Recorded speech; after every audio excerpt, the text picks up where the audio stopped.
के सामने सत्य कहता हूं, कोई ऐसा कर्म नहीं जो मैंने किया ना हो, कोई ऐसा भोग नहीं जो मैंने भोगा ना हो, लेकिन आज मुझे जो भगवान की स्मृति में सुख मिल रहा है वो किसी में सुख नहीं मिला। सब कुछ करके देख, वो अनेक जन्मों की स्मृति से सब देख रहे हैं। सकल कर्म करि थके गोसाई, सुखी न भयो आज की। आज जो मैं भगवान श्री राम की पावन चर्चा करता हूं, उनका नाम जप करता हूं, उनके ध्यान में मगन रहता हूं, इससे बड़ा सुख मुझे किसी भी साधन में, किसी भी भोग में, किसी भी कर्म में नहीं मिला।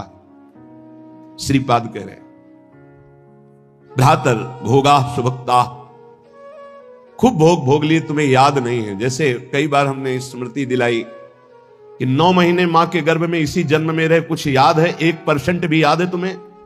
ज्यादा समय नहीं हुआ, कोई 50 वर्ष, कोई 40 वर्ष, कोई 30 वर्ष, 25 वर्ष, ऐसे सब बैठे हो। आप विचार करके देखो कि ज्यादा लंबा समय नहीं गया, इसी जन्म की बात है। कि आपको याद है कि मां के गर्भ में तुमने क्या दुख भोगा? 100 में 1% याद है? नहीं याद है। फिर पीछे जन्म की क्या जानोगे? ना भवता ना पे संसार मध्य, इस जगत में ना तुम कभी सुखी हुए हो, ना सुखी हो पाओगे यदि भजन नहीं करोगे। देखो, जब बच्चापन तो सिखाया जाता है खूब बढ़िया पढ़ो लिखो, धन कमाओ, ऐसे योग्य बनो, बढ़िया है। कभी अध्यात्म नहीं सिखाया, कभी नाम जप नहीं सिखाया, कभी ये बैठ के नहीं सिखाया कि बड़ों का आदर कैसे किया जाता है, कभी ये नहीं सिखाया कि मनुष्य जीवन का लक्ष्य क्या है। अब वो पढ़ाई लिखाई में गए, व्यसन सीख गए, व्यभिचार सीख गए, अच्छी नौकरियां पाई, पैसे हैं, और फिर घर में आकर के उन बूढ़े माता पिता को जो चलने लायक नहीं है, दरवाजा बंद करके वो ऐसी दुर्दशा करते हैं, मारते हैं, पूछो ना। जब ये दृश्य देखने को मिलते हैं ना, तब लगता है भगवान कृपा करो इन माता पिता को जो अपने बच्चों को शिक्षा नहीं दे रहे हैं। ये धर्म किसे कहते हैं? तुम समझते हो ये धन कमाने लायक बन जाएंगे तो तुम्हें सुखी करेंगे? ऐसे जैसे जानवर को मारते हैं ना क्रूर कर्मा लोग, ऐसे बूढ़ी माता को मारते हैं, पिता को मारते हैं, पूछो ना। तब लगता है ये जानवर पैदा हुए हैं, ये मनुष्य रूप में पशु पैदा हुए हैं। पशु क्या? राक्षस है। माने मातु पिता नहीं देवा, साधुन ते करवावे सेवा, जिनके ये आचरण भवानी। भगवान शंकर कहते निश्चर सम जानो प्राणी, निश्चर कहते राक्षस को, वो राक्षस है। तुम अपने संतानों को राक्षस मत बनाओ। ये जो केवल तुम मात पिता बाल कहीं बुलावे, उधर भरे सोई जतन सिखावे, तुम राक्षस बनाने की चेष्टा कर रहे हो। बहुत सज्जन बेटा एक आया था अभी 2-4 दिन के अंतर्गत, एकांतिक। उसने कहा मेरी मां कहती कि तुम्हारा मोबाइल तोड़ देंगे यदि तुमने सत्संग सुना।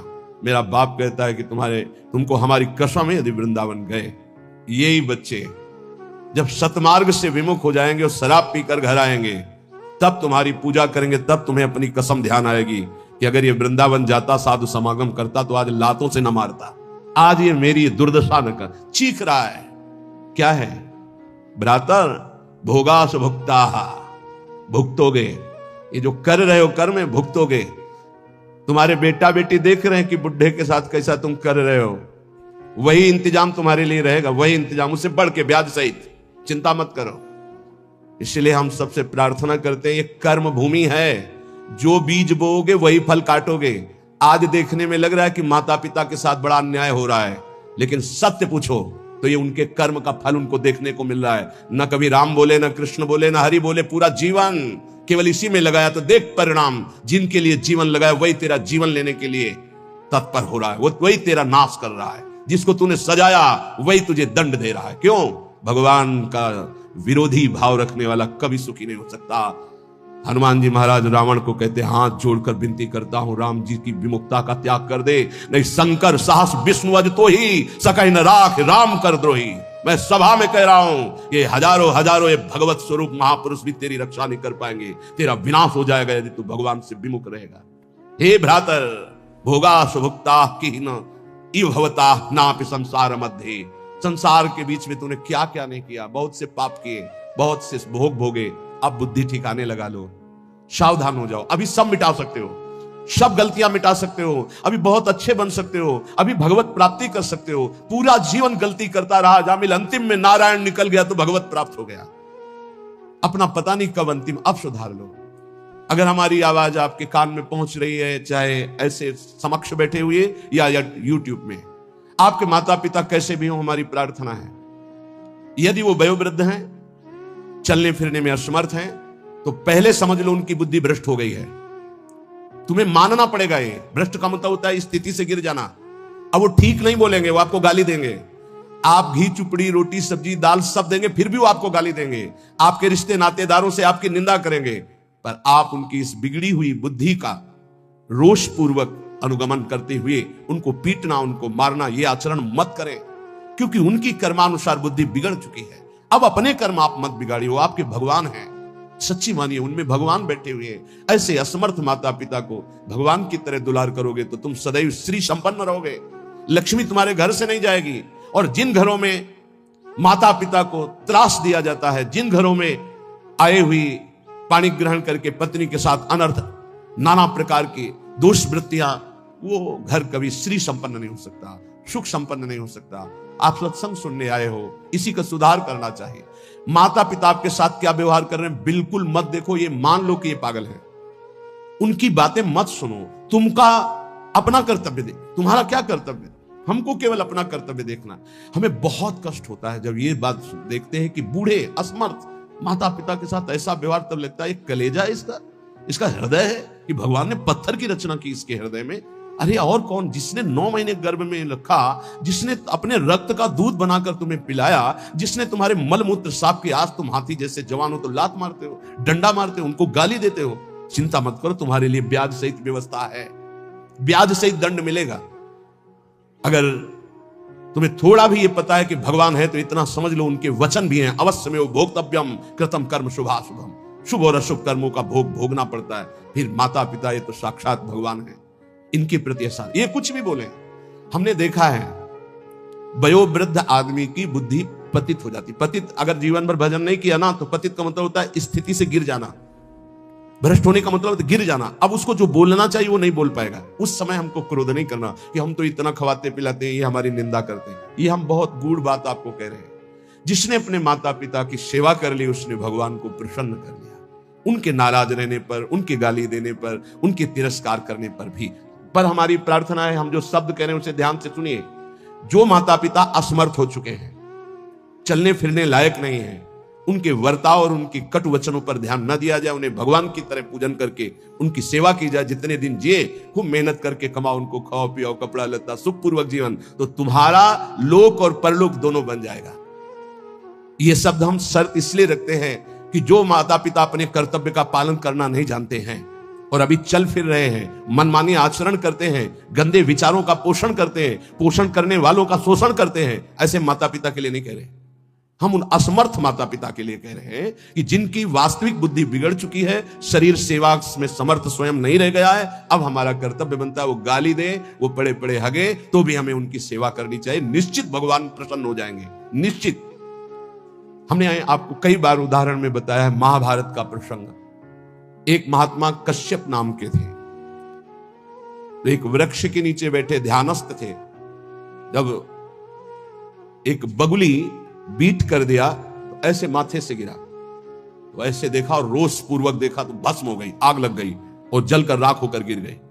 उनको लगा मेरी तपस्या बहुत पावरफुल हो गई। एक घर में गए, भिक्षामदेहि, एक साध्वी भगवत भावपरायण पति को भगवान मानने वाली पतिव्रता देवी निकली, प्रणाम किया। ब्राह्मण कुछ क्षण रुकिए, अभी मैं आपको भोग लाई। जेव ही वो घर गई तो दूसरे दरवाजे से उसके पति आ गए।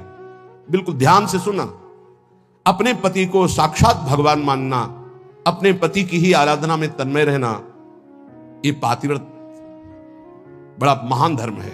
इसी से भगवान शंकर ब्रह्मा और विष्णु को 6-6 महीने के बालक अनसुईया जी ने बना दिया था।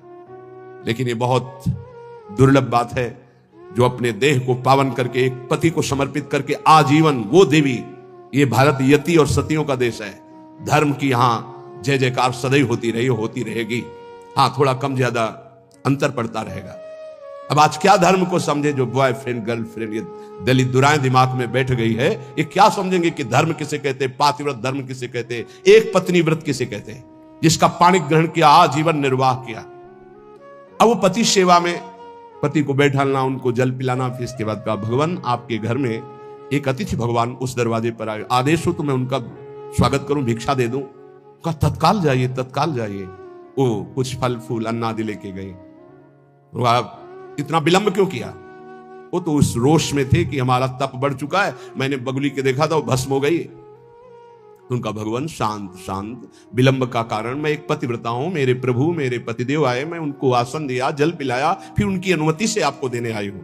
उनका तुमने हमको ऐसा वैसा महात्मा समझ लिया क्या? तो उसने कहा महाराज तुम्हारे उस वृक्ष की बगुली नहीं हूं कि तुम्हारे देखने से भस्म हो जाऊंगी। मैं एक पतिव्रता हूं जो बैठे बैठे तीनों लोकों का दर्शन कर रही हूं अपने पातिव्रत धर्म के व्रत से। बहुत बड़ा बल होता है पातिव्रत धर्म में, ये कोई खिलवाड़ नहीं है। गृहस्थी कोई साधारण धर्म नहीं, आप लोग जिसे बिल्कुल अवहेलना कर रहे हैं कि हम तो गृहस्थ हैं, हम तो विषयी हैं। अरे भगवान के अंश हो, तुम जहां हो वहीं से भगवत प्राप्ति कर सकते हो, इतनी सामर्थ्य आप में है। अब तो होश उड़ गए उनके कि ये बात तो केवल मैं ही जानता था कि बगुली को देखने से भस्म हुई, दूसरा कोई नहीं। तो हाथ जोड़ा और कहा देवी तुम्हें कैसे पता है? तो उन्होंने कहा इतना ही नहीं पता, मुझे सब कुछ पता है आपका, मुझे पूर्व जन्म का भी पता है आपका। मैं अपने पति की सेवा के प्रभाव से त्रिकालज्ञ हो चुकी हूं। जाओ अभी तुम्हें सच्चा ज्ञान प्राप्त नहीं हुआ, सच्चा ज्ञान प्राप्त कराने के लिए अमुक प्रांत में जाओ और वहां जो मांस बेचने का व्यापार करते थे कसाई के रूप में, वो जन्मे थे उस कुल में, लेकिन वो खरीद करके मांस व्यापार उनकी कुल परंपरा का, वहां जाइए और वो तुम्हें धर्म का उपदेश करेंगे। विचार किया कि इतने सिद्ध महापुरुष है अपने पातिव्रत धर्म से, मुझे जाना चाहिए।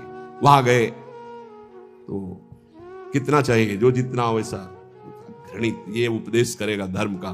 चलने लगे तो उनका कश्यप जी, बिना परिचय के परिचय, कश्यप जी रुकिए, आपको अमुक गांव की पतिव्रता पत्नी ने भेजा है ना? हाँ, पहले फोन तो था नहीं कि फोन कर दिया होगा। बोले आप रुकिए, मैं अपना व्यापार रूपी पूजा कर्म कर लूं, फिर आपको मैं उपदेश करता हूं। आश्चर्यचकित हो गए, इतना मलिन कार्य करने वाला और त्रिकालज्ञ है, ये भी बिना परिचय के परिचय जानता है। और वो पत्नी ने क्या कहा ये मुझे कैसे? बाद में जब अपनी सेवा से निवृत्त हुए तो दुकान को अपनी प्रणाम किया, पैर छुआ और वो कर्म भगवान को समर्पित किया कि मुझे जिस कुल में जन्म दिया वो मैं कर्म कर रहा हूं और नाम जब निरंतर चलता। उन्होंने कहा पहले तो मैं पूछना चाहता हूं आप इतना निंदनीय कर्म क्यों करते हैं? तो उनका है मेरी कुल परंपरा से चल रहा है। फिर तुमको इतना पवित्र ज्ञान कैसे हो गया तीनों काल का? बोले मैं निरंतर नाम जप करता हूं, अपने कर्म को भगवान की पूजा समझता हूं। और आओ, और घर ले गए और दिखाया कि श्वेत पलंग पर बूढ़े माता पिता बैठे हुए, जाके साष्टांग दंडवत किया। बोले जो उससे धन मिलता है उससे मैं अपने इन भगवान की सेवा करता हूं। रात दिन माता पिता की सेवा के प्रभाव से, नाम जप के प्रभाव से, अपने व्यापार को भगवान की पूजा समझने के प्रभाव से मुझे तीनों काल का ज्ञान है। तो उन्होंने कहा मेरी तपस्या अपूर्ण क्यों है? कश्यप जी ने उन्होंने कहा इसलिए कि तुम अपने माता पिता की अवहेलना कर चुके हो और वो वृद्ध माता पिता भटक रहे हैं, उनकी सेवा छोड़कर, उनकी अनुमति के बिना तुम ये ऐसा, जाओ पहले उनकी आज्ञा का पालन करो। आप समझो, महाभारत में पढ़ के देखना, भगवान श्री कृष्ण द्वैपायन व्यास देव जी ने लिखा है, आज उन्हीं माता पिता से जिनसे परम सिद्धि प्राप्त होती है, परम कृपा प्राप्त होती है, ये नादान लोग नहीं जान पा रहे और अपना कर्म नाश कर रहे हैं, कर्म नाश कर रहे हैं, पूरा जीवन नष्ट कर रहे हैं। हम इस विषय में इसलिए बोल रहे हैं कि आजकल बहुत बच्चे उद्दंड हो रहे हैं और ब्याह हुआ तो वही नई बच्चियां जिनको अपने माता पिता का सम्मान करना नहीं आया, वो अपने पति के माता पिता के साथ दुर्व्यवहार करती है, पति के वो अधीन करके दोनों मिलकर उनको पीड़ा पहुंचाती है। हम वयोवृद्धि की बात कह रहे हैं, हम उनकी बात नहीं कर रहे जो समर्थ है कर सकते हैं, जो शोषण करते हैं हम उनकी बात नहीं कर रहे, हम उनकी बात कर रहे हैं जो असमर्थ हैं, चलने में भी असमर्थ हैं। अब उनके ऊपर डंडे का प्रहार, उनकी पिटाई बिल्कुल ठीक नहीं। हे भ्रातर भोगा सुभुक्ता, जो तुम कर्म कर रहे हो सुभुक्ता तुम्हें भोगना पड़ेगा और बहुत भोग चुके हो। जैसे मां के गर्भ में कितना बड़ा दंड भोगा तुम्हें याद भी नहीं है। इसलिए भवता नापि संसार मध्य, दोबारा इस संसार के बीच में जन्म ना हो, ऐसा उपाय कर लो। क्या? विद्यादान ध्वराद्य ही कति कति जगति ख्याति पूजाद्य लब्धा, इससे तुम्हारा जन्म मरण नहीं रुकेगा। बहुत पढ़ लिख कर विद्वान हो गए हो तो तुम्हारी ख्याति हो जाएगी, बहुत दान दे दोगे तो तुम्हारा यश हो जाएगा, बहुत भोग सामग्री आहार विहार बांट दोगे, बहुतायत रूप में तुम्हारे पास आ जाएगी, लेकिन तुम्हारा जन्म मरण नहीं रुकेगा। जन्म मरण रुकेगा अद्याहारे यादृच्छिक उर्गुणवानप्यहो समृतात्मा श्रीमद वृंदावनेस्मिन् सतत मट सखे सर्वतो मुक्त संगाहा। आहार विहार की चिंता छोड़ दो, योगक्षेमम वहाम्यहम का ठेका भगवान लेते हैं। अपने कर्तव्य का धर्म पूर्वक पालन करो, धन की चिंता मत करो। आ जाओ श्री धाम वृंदावन, सत्संग सुनो, उसके अनुसार आचरण करो, साधना भजन करो, तुम्हारा परम मंगल हो जाएगा, आवागमन से मुक्त हो जाओगे।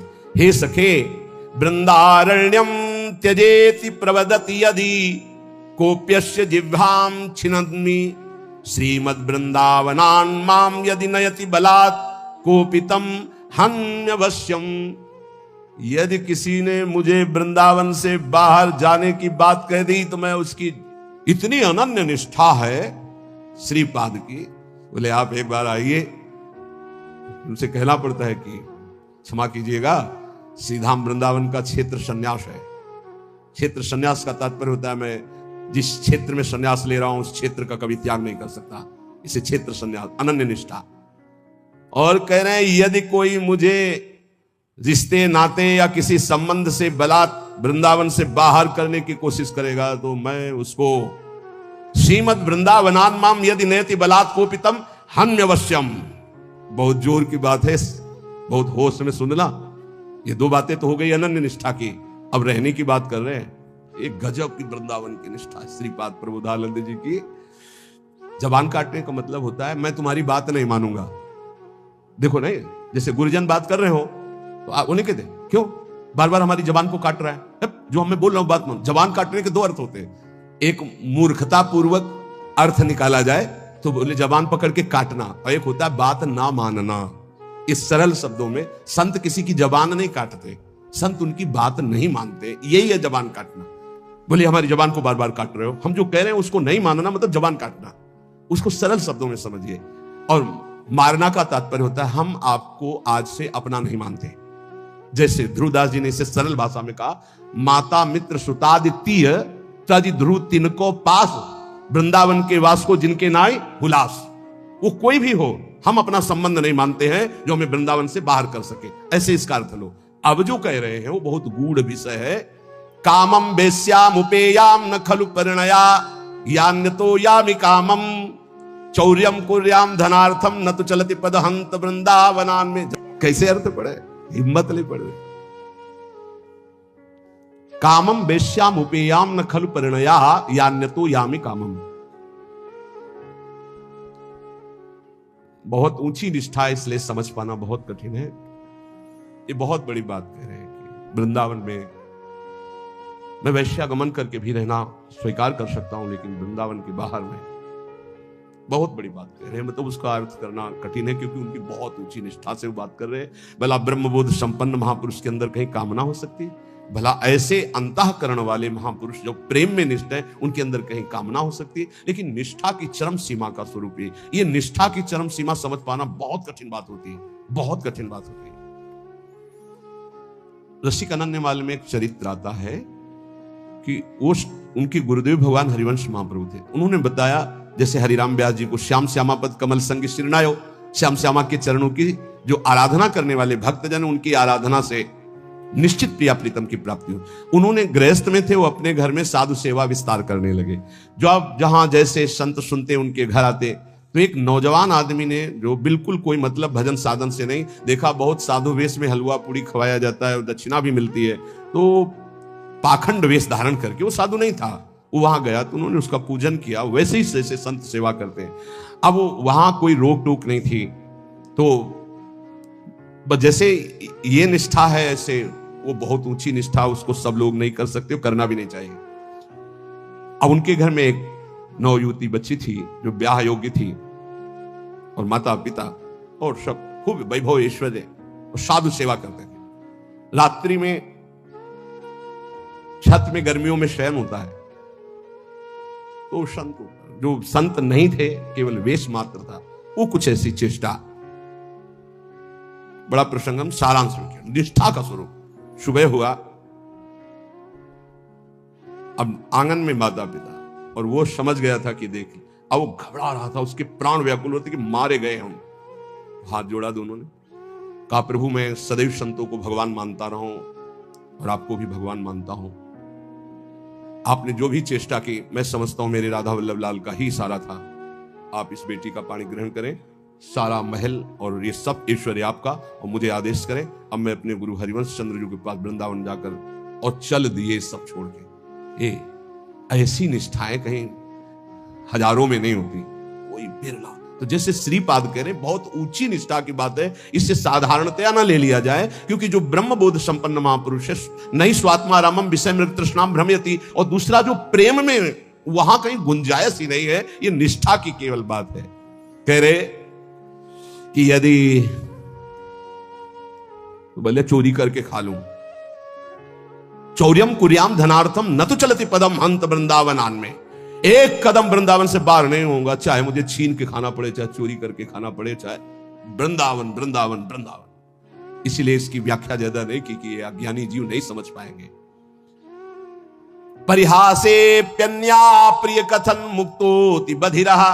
देखो देखो आप समझना, अगर मैं कभी हंसी मजाक में भी बुरा बोलने की बात आएगी तो गूंगा बन के रहूंगा, कभी किसी को कष्ट देने के लिए हंसी मजाक भी नहीं करूंगा। परिहासे, ऐसे महापुरुष भला जरा सोचना, इसीलिए वहां रुक रहे थे कि शायद है बहुत लोग बाहर के भी बैठे ना समझ पावे इतनी ऊंची स्थिति की बात, और महापुरुष की बात का उपहास करने लगे। परिहासे प्यन्या प्रिय कथन मूकोति बधिरहा। यदि किसी का अप्रिय दुख भरा मेरा वचन उनके कान में पहुंचने का अप्रिय वाला हो तो मैं जिंदगी भर मौन रहूंगा, कभी बोलूंगा नहीं, परिहास में भी नहीं बोलूंगा जिससे किसी का हृदय दुखी हो। और परेशान दोषानुश्रुति मनु विलोकेंधनयनहा। यदि वृंदावन में कोई गलत कर रहा है, ऐसा मेरे नेत्र देखेंगे तो कभी देखने लायक नहीं रखूंगा अपने नेत्रों को। वृंदावन का दोष मैं नहीं देख सकता, वृंदावन वासी का मैं दोष भाव कभी अपने में, परेशान दोषानु मैं सुनूंगा भी नहीं, मन से भी नहीं चिंतन करूंगा, और विलोकेंध नयना, देखते हुए भी मैं अंधा बन जाऊंगा, अपने नेत्रों को देखने लायक नहीं रखूंगा। ये निष्ठा वृंदावन और वृंदावन वासी। शिलावन निश्चेष्टा परवपुषि बाधा लव विधौ।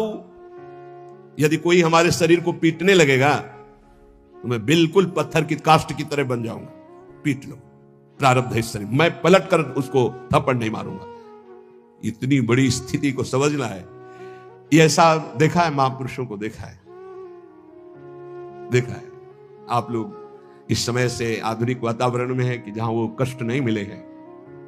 नीचापमाने सुधा, नीच पुरुषों द्वारा किया हुआ अपमान अमृत के समान सहा जाता है। ये अवसर होते हैं, ये कृपा होती है। आप कैसे समझोगे इसे कृपा कहते हैं?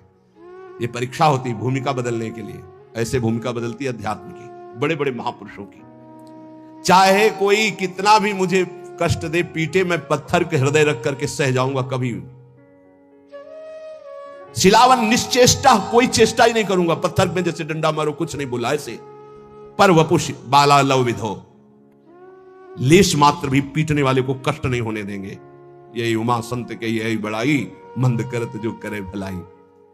हे प्यारे, ऐसे वृंदावन वास करो, ऐसे वृंदावन वास करो, ऐसी निष्ठा। तो आखिरी जन्म है, वृंदावन में सत्संग सुन रहे हो, नाम जप करो, नहीं वृंदावन वास है तो आश्रय ले लो, पर इतने सहनशील रहो तो ये आखिरी जन्म है। बार बार जन्म मरण के चक्र से मुक्त हो। मानव जीवन केवल अच्छी कमाई के लिए है। संतों के महामहिम वचनों के अनुसार जो चलता है वो पुण्य एकत्रित करता है, और जो कुमार्गगामी बुद्धि के अनुसार चलता है वो पाप एकत्रित करता है। भगवान के सिवा, सुनो महापुरुषों के वचन है, भगवान के सिवा तुम किसी और का सहारा लोगे तो अंत तक तुम्हें पछताना पड़ेगा। भगवान के सिवा किसी और का सहारा लोगे तो अंत तक तुम्हें पछताना पड़ेगा, और नरक जैसा जीवन हो जाएगा, नरक जैसा जीवन। भगवान के आश्रय में जो अपार सुख होता है, कैसे हम तुम्हें बताएं। ये जीव सोचता है धन का आश्रय, परिवार का आश्रय, बिल्कुल सब नाटक, धोखा ही धोखा, सच्ची वाली है। भगवान के सिवा दूसरे का सहारा लोगे तो अंतिम में तुम्हें पछताना पड़ेगा, नरक जैसा कष्ट होगा। अगर भगवान का सहारा है तो सच्ची माने जीवन परम मंगल में देखने को मिल रहा है। नारकी स्थिति से जीवन परम मंगल में देखने को मिल रहा है। दूसरा, संसार के मनुष्यों से जो प्रेम किया जाता है वो अगले जन्म का निमंत्रण है, अगला जन्म का। और यदि भगवान से प्रेम किया जाता है तो परम धाम जाने का, अगला जन्म का खत्म। अब देखो तुम्हें पसंद क्या करना है। तीसरा, जिस शरीर में जितनी आसक्ति कर लोगे अगला वही जन्म उसी शरीर का मिलेगा। जैसे हिरण के शरीर में आसक्ति कर ली तो भरत जी हिरण बन गए, पुरंजन ने स्त्री में आसक्ति कर ली तो पुरंजनी बन के अगले जन्म में स्त्री बन करके जन्मा। इसलिए जिस शरीर से अधिक प्रेम कर, जो मकान से ज्यादा प्यार करता है वो छिपकली बनकर मकान में रहता है। ध्यान, जो जिससे अधिक प्यार वो ऐसी योनि को प्राप्त। तुम योनि प्राप्त करने के लिए नहीं आए, तुम भगवान को प्राप्त करने के लिए मानव देह प्राप्त किया है। नाम जप करो, सच्चाई से नाम जप करो, तुम्हें खुद दिखाई देगा जो लिखा है। कोई किसी से प्यार नहीं करता, सिर्फ नाटक प्यार का चल रहा, कोई प्यार। जो राग और द्वेष पूर्वक जीवन व्यतीत करता है वो दुर्गति का पात्र बनकर के नाना प्रकार की नारकी योनियों को भोगता है और प्राय राग द्वेष में ही जीवन जा रहा है। ये 18 दोष भोगने ही पड़ते हैं जो भगवान का भजन नहीं करता है। भूख, प्यास, बीमारी, बुढ़ापा, राग, द्वेष, मोह, निंदा, चिंता, भय, खेद, विषाद, जन्म, मरण, विस्मय, शोक, मंद, अरति, कहीं मन नहीं टिक रहा, घोर अशांत, डिप्रेशन, अरति। ये 18 दोष भगवत विमुख को भोगने ही पड़ते हैं। और यदि वो भगवान के आश्रित हो जाता है तो उसमें जैसे भूख है, प्यास है, बीमारी है, बुढ़ापा है, इन सब में भगवान का एक विशेष कृपा प्रसाद रहता है। देखो, बेटा और बहू की कथा सुन चुके। एक संत भगवान ने कभी शिष्य नहीं बनाए थे, श्रीधर बाबा। और जब वृद्धावस्था आई तो अपने लोग 8-10 संतों की होड़ लगती थी कि देखो आपने 1 घंटा सेवा की है, अब आप हटिए, अब हम सेवा। और जानते उनको कैसे सोच कराई जाती थी? ऐसे टांग लिया जाता था 2 संत, वैसे हाथ में कराई जाती थी। क्यों? क्योंकि भजन करते थे। सौभाग्य था किसको शौच कराने को मिले, किसको स्नान कराने को मिल जाए, किसको वस्त्र धारण। ये सौभाग्य, भगवान के सिवा किसी को अपना नहीं माना। तो ऐसे गोद में, संतों की गोद में उनकी सेवा होती थी। और अंतिम समय राधा राधा मुख से निकल रहा था, सब संत कीर्तन कर रहे थे और ऐसे पधारे, पूछो मत। ये है ना कोई शिष्य, ना कोई जगह, ना कोई 1 रुपया। तो ऐसे भगवान की तरह अंतिम समय उनकी पूजा हुई। जब उनका शरीर असमर्थ था, ड्यूटी लगती थी, अलग अलग ड्यूटी लगती। कई संत भगवान अपने ड्यूटी लगी थी कि इतने बजे से इतने, और लड़ाई होती थी। देखो आपने 1.25 घंटा आज कर लिया, 15 मिनट ज्यादा कर लिया, अब आप हटिए, आप मुझे तो कहते यार थोड़ी देर और कर ले। मतलब लोभ लगता कि जितना अधिक मैं सेवा कर पाऊं। क्यों? क्योंकि भजन परायण थे और वहां पैदा किया है, संपत्ति दी है, लात मार रहे। भगवान से विमुख जो है उसे 18 दोषों को भोगना पड़ता है। जो भगवान के कृपा पात्र होते हैं उन्हें संत संग मिलता है। जिन्हें संत संग मिलता है उनमें अंत काल में जैसे भगवत प्राप्ति होगी वैसा संयोग बना दिया जाता है। अंत काल में दादू मन ही सो मल उपजय, मन ही सो मल धोई, सीख चले गुरु साधु की, तो तू निर्मल होई।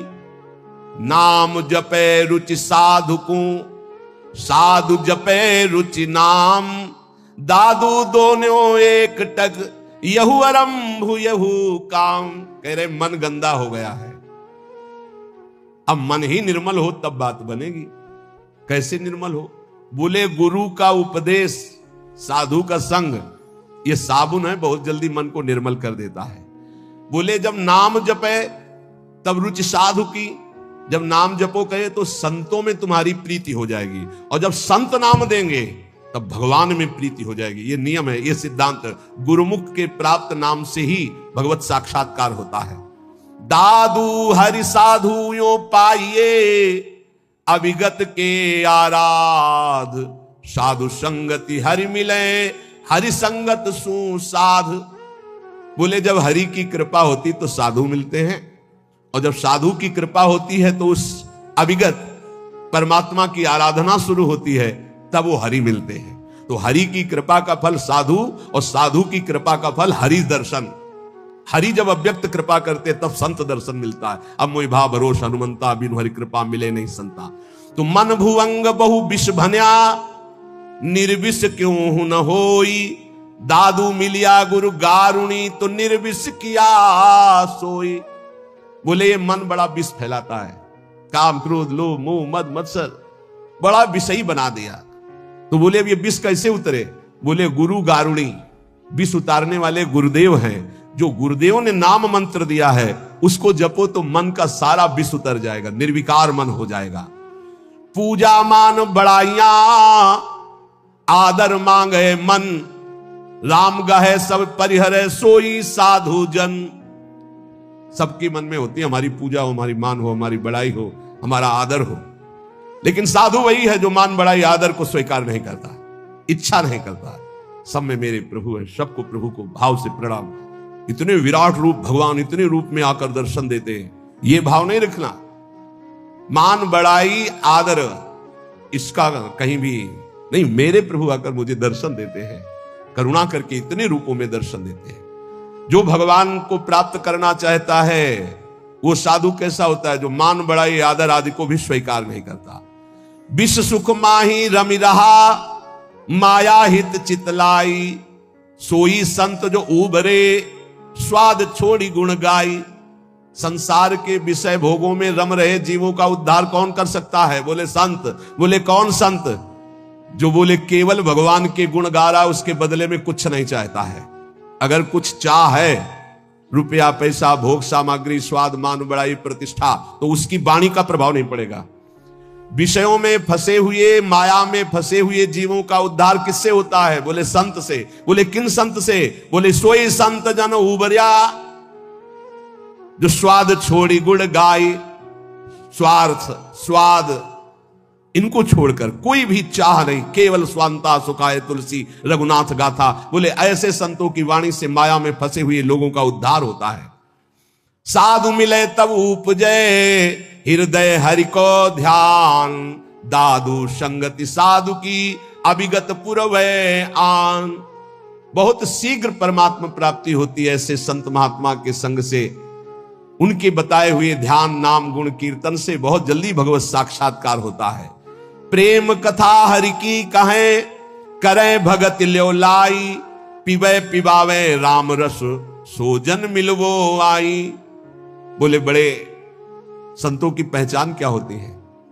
बोले जिनके पास बैठने से केवल भगवत चर्चा ही हो, हमारे आचरण सुधरे, हरि नाम में प्रीति हो, हरि चरणों में प्रीति हो, भक्ति का हृदय में प्रादुर्भाव हो, वो स्वयं भगवत रस पिए हुए हैं और वही भगवत रस हमें पिला सकते हैं। साहब सो सन्मुख रहे, सतसंगति में आई। दादू साधु सब कहें, सो निर्फल क्यों जाई। बोले साहब के सन्मुखता बनी रहेगी यदि संत संग रहेगा। साहब हरि के सन्मुख हो जाओगे, और सन्मुख होए जीव मुई जब ही, जन्म कोटि अगनासौ तबहि। करोड़ों जन्मों के पाप उस जीव के नष्ट हो जाते हैं जो भगवान श्री हरि की सन्मुखता प्राप्त कर लेता है। वो सन्मुखता साधु संग से प्राप्त होती है। साधु संग कभी निष्फल नहीं हो सकता। अमोघश्च निर्वैरी सब जीव सो संत जना सोई। दादू एक आत्मा बैरी नाही कोई।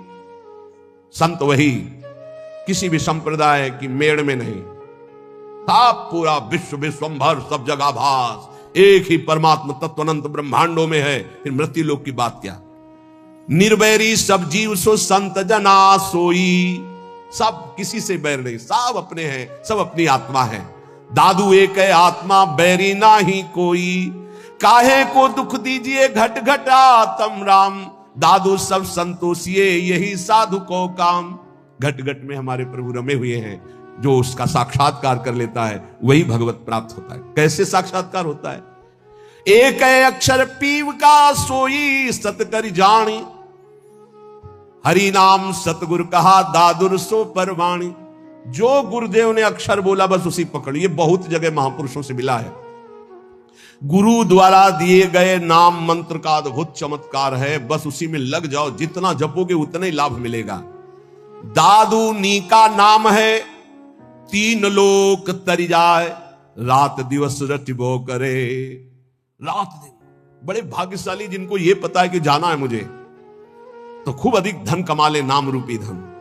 राधा राधा राधा राधा वल्लभ राधा वल्लभ। दादूनी का नाम है हरि हृदय न विसारी, मूर्ति मन माही बसे सांस सांस संभारी। तब जानना कि हमारा नाम रंग ला रहा है जब हर श्वास में नाम चले और सामने नामी की छवि विराजमान हो। दादू जी साहब कह रहे मूर्ति मन माही बसे सांस सांस संभारी, दादूनी का नाम है आप कहे समझाई, और आरंभ सब छाड़ दे हरि नामो ल्यो लाई। केवल लगन लगा लो नाम में, सब पूर्ति हो जाए। जितना नाम अधिक जपोगे, श्री भगवान गीता जी में कहते हैं कि कई प्रकार के हमने यज्ञों का वर्णन किया। श्रेयान द्रव्य मयाद यज्ञाद ज्ञान यज्ञ परंतप, सर्वम कर्माखिलम पार्थ ज्ञाने परिसमाप्यते।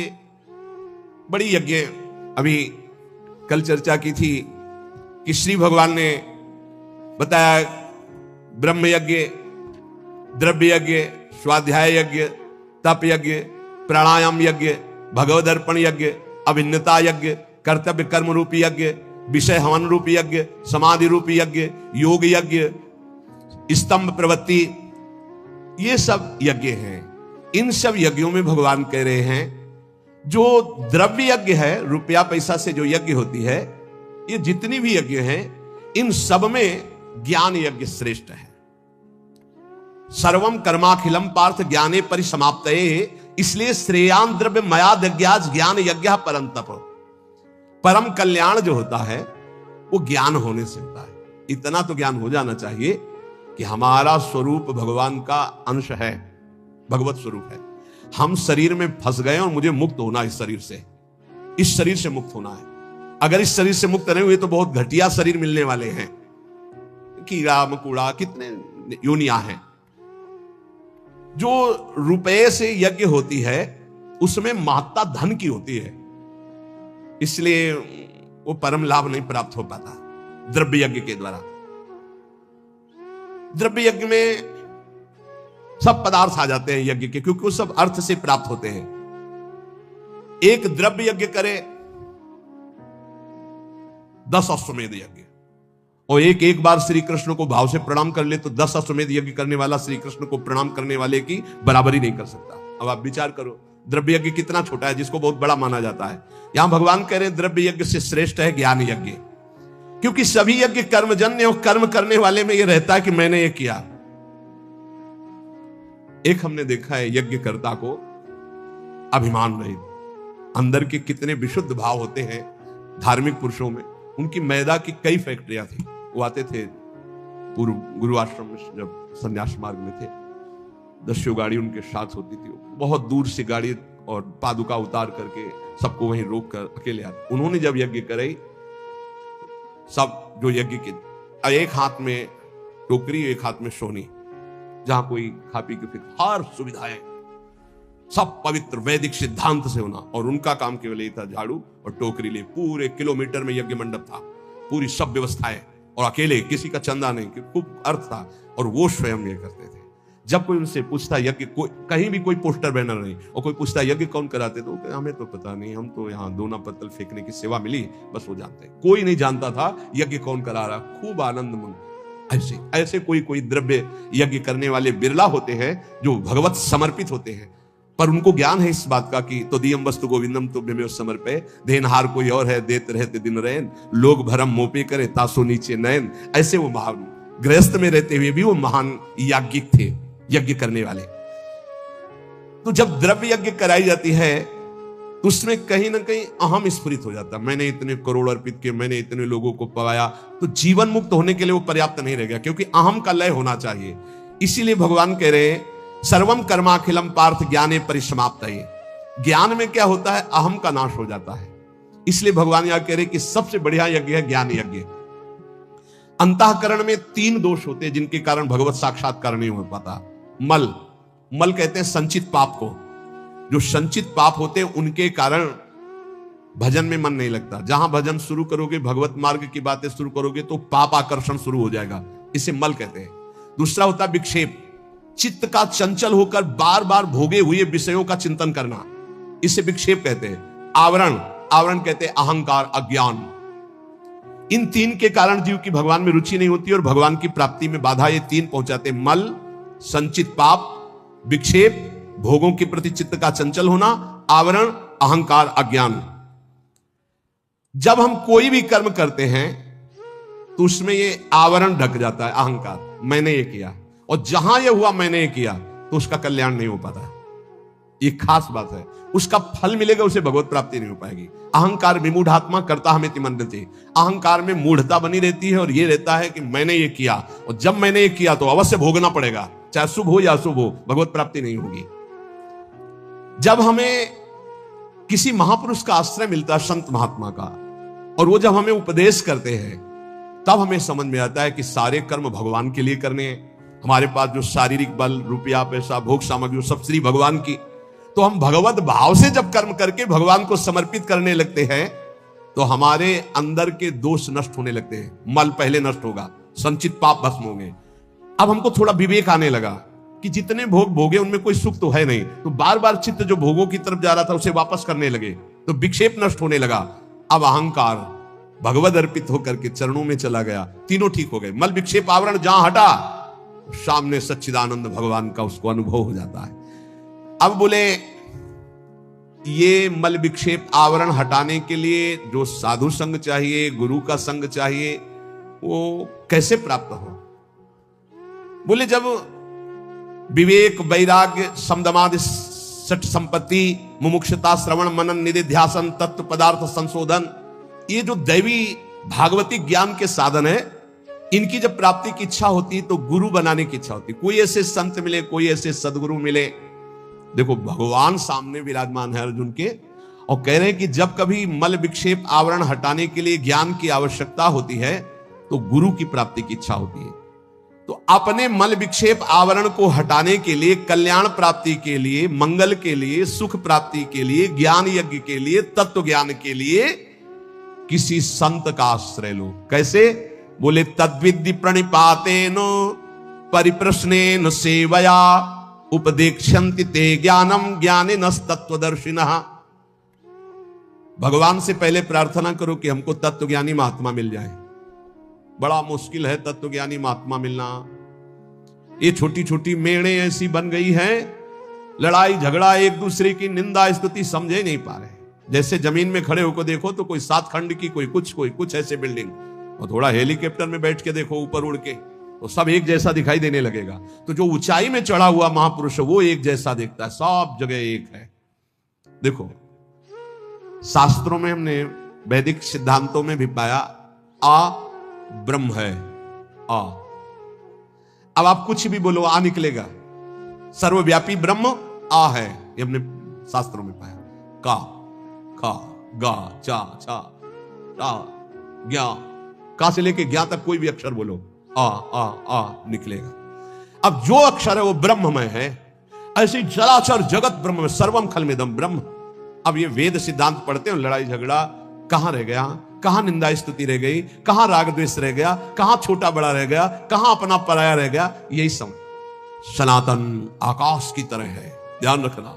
सनातन धर्म आकाश की तरह है, सनातन धर्म वायु की तरह है, सनातन धर्म जल की तरह है, सनातन धर्म पृथ्वी की तरह है, सनातन धर्म सूर्य की तरह है। जहां देखो वही सनातन सूर्य है, सनातन वायु, सनातन जल, सनातन भूमि, सनातन आकाश, सनातन अग्नि, अंदर और बाहर, यह है सनातन। तो ब्रह्म सनातन, परमात्मा सनातन, तो धर्म सनातन। उसको समझो, ये छोटी छोटी मेड़े नहीं। सनातन, सनातन आकाश की तरह है, सनातन वायु की तरह है, सनातन अग्नि की तरह है, सनातन जल की तरह, सबका भरण पोषण सनातन।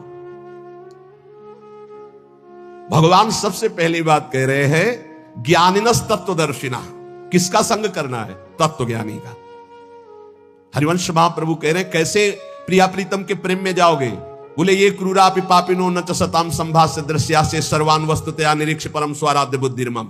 सबको आराध्य रूप में देखो, चाहे पापी हो चाहे पुण्यात्मा, सब में राधा वल्लभ लाल विराजमान है। यह आचार्य का आदेश है। यह है ज्ञानिनः तत्वदर्शिनः, सब जगह अपने इष्ट को देखना। ये कहां मिलेंगे? ये भगवान मिलाएंगे। भगवान से सबसे पहले प्रार्थना करनी चाहिए कि मुझे ऐसे संत का सानिध्य दीजिए जो आप में रमण करता हो। मैं तो नहीं पहचान पाऊंगा प्रभु, आप मेरे हृदय को भी जानते हो और संत को भी जानते हो, तो मुझे संत संग दीजिए। अब मोहि भा भरोसा हनुमंता, बिनु हरि कृपा मिले नहीं संता।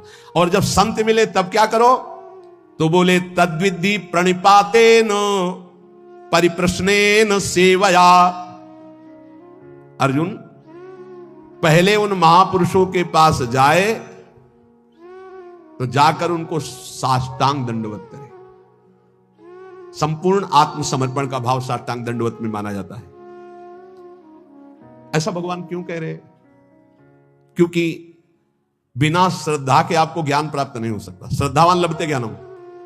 अगर श्रद्धा कमजोर है तो ज्ञान नहीं प्राप्त हो सकता। अगर वास्तविक किसी संत का लाभ लेना है तो श्री भगवान ने आदेश किया, पहले अहंकार छोड़ो, पहले कोरे कागज की तरह उनके पास जाओ। यहां इतनी लिखा पढ़ी करके आते कि डस्टर चलाने को मना ही नहीं होता, इतनी लिखा पढ़ी पहले से ही रखी हुई है, बिल्कुल बेकार।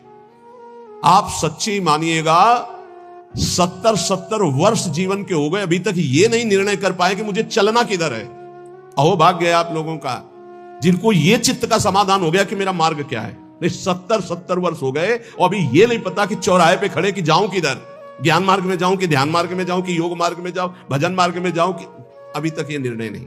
भगवान कह रहे किसी ज्ञानी महापुरुष का आश्रय लेना है तो श्रोत्री और ब्रह्मनिष्ठ दो बातें कही है।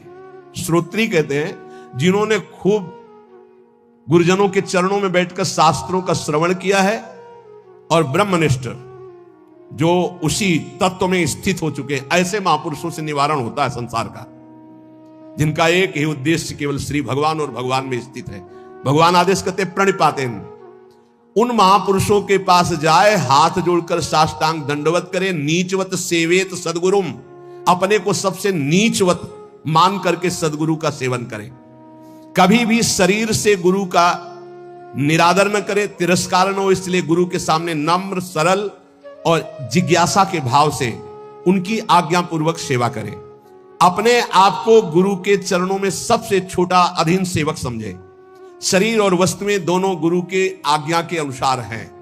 साष्टांग दंडवत प्रणाम का मतलब है मेरा शरीर गुरु की आज्ञा पे चलेगा, अहम गुरु के चरणों में अर्पित है। सेवया, भगवान कह रहे परिप्रश्नेन के लिए सेवया, शरीर और वस्तुओं से गुरु की सेवा गौण, मुख्य है गुरु की आज्ञा का पालन करना।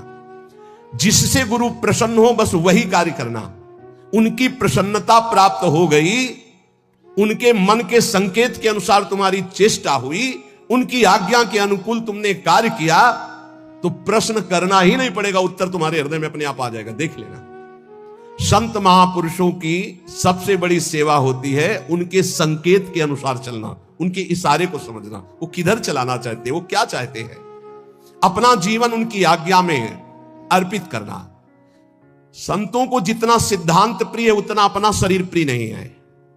तो एक आदमी संत की शरीर सेवा करे, उनकी आज्ञा का उल्लंघन करे, और एक आदमी केवल उनकी आज्ञा का पालन करे, तो संत कृपा उसके पास ज्यादा फलीभूत होगी जो आज्ञा का पालन कर रहा है।